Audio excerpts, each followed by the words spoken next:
Montage du groupe d'interrupteurs. Dans cette troisième pratique, vous réaliserez le montage du groupe d'interrupteurs et effectuerez des expériences sur les circuits ou, NOR et ou exclusifs. 1. Préparation des composants. Pour réaliser les exercices prévus dans cette pratique, vous utiliserez les composants suivants que vous eûtes en votre possession. 4 interrupteurs, commutateur un circuit à 2 positions, voire figure 1. Un circuit intégré MM74C32. Un circuit intégré MM74C02. Un circuit intégré MM74C86. Un rouleau de soudure. Un circuit intégré MM74C00 que vous aviez lors de la leçon précédente, deuxième pratique.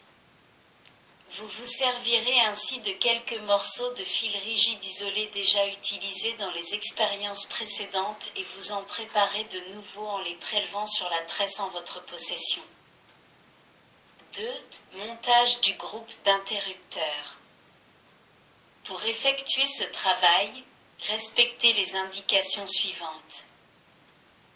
Prenez un interrupteur et placez-le sur le circuit imprimé de manière que l'encoche visible sur la partie supérieure cylindrique soit tournée du côté opposé à l'inscription SW0, comme indiqué clairement figure 1b. Après vous être assuré que l'interrupteur est bien inséré à sa place et en le maintenant bien en contact avec la plaquette, effectuez la soudure des 7 bornes. En utilisant la même méthode, disposez les 3 autres interrupteurs à leur emplacement respectif repérés sur le circuit imprimé par les sigles SW1, SW2, SW3 et effectuez la soudure des bornes sur les pastilles de cuivre correspondantes. 2.1. Contrôleur tension. Avant d'effectuer ce contrôle, assurez-vous que les 4 interrupteurs soient bien orientés de la manière indiquée figure 1, à vérifier que les soudures sont exécutées correctement. Effectuez ensuite les opérations suivantes. Disposez les leviers des 4 interrupteurs de manière qu'ils soient dirigés tous les 4 vers le symbole 0, reporté sur le circuit imprimé comme vous le voyez dans la figure 1A. Préparez le contrôleur pour la mesure de résistance calibre au mix 1000.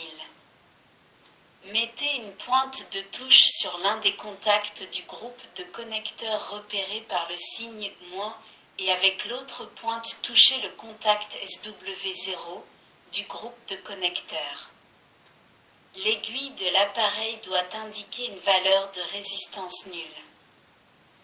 En maintenant les pointes de touche sur les mêmes contacts, déplacez le levier de l'interrupteur SW0 vers le symbole 1. L'aiguille doit indiquer dans ce cas une valeur de résistance infinie.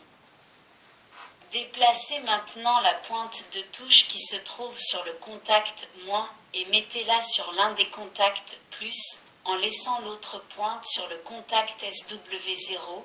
L'appareil doit indiquer une valeur de résistance nulle.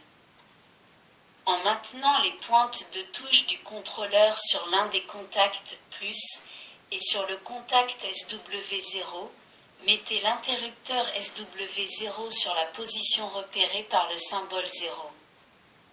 L'aiguille indiquera une valeur de résistance infinie. Avec ces essais, résumés dans les points de mesure 1 et 2, du tableau de la figure 2, vous avez terminé le contrôle de l'interrupteur SW0.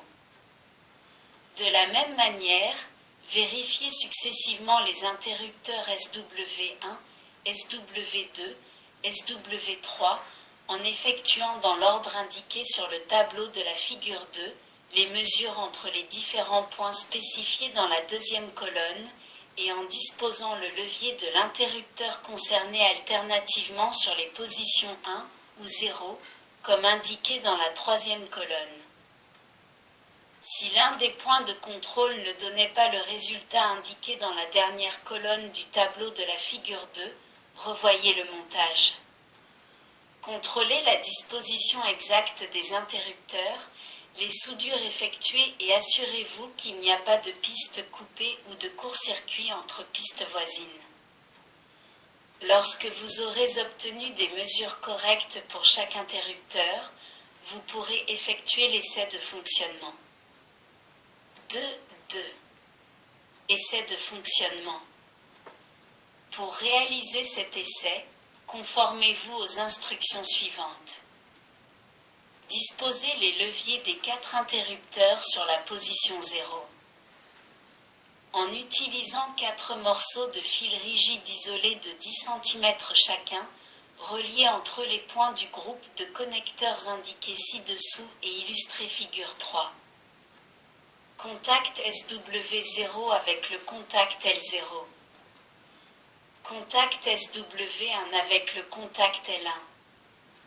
Contact SW2 avec le contact L2.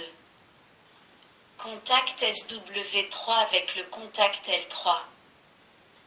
Alimentez ensuite le circuit, reliez les cordons rouges et noirs à la pile, les 4 LED repérés par L0, L1, L2 et L3 restent éteintes. Déplacez ensuite les leviers des interrupteurs sur la position 1, dans ce cas, les LED L0, L1, L2 et L3 s'allument. Vous avez maintenant contrôlé le fonctionnement du groupe d'interrupteurs dont le schéma électrique est reporté dans la figure 4.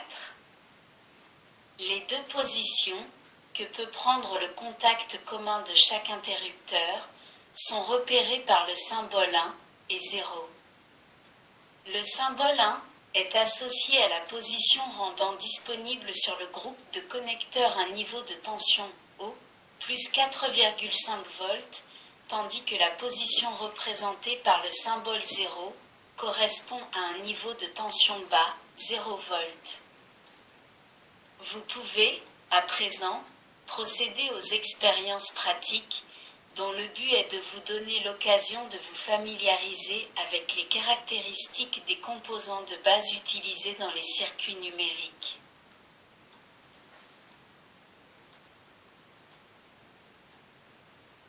Merci de votre écoute. À bientôt.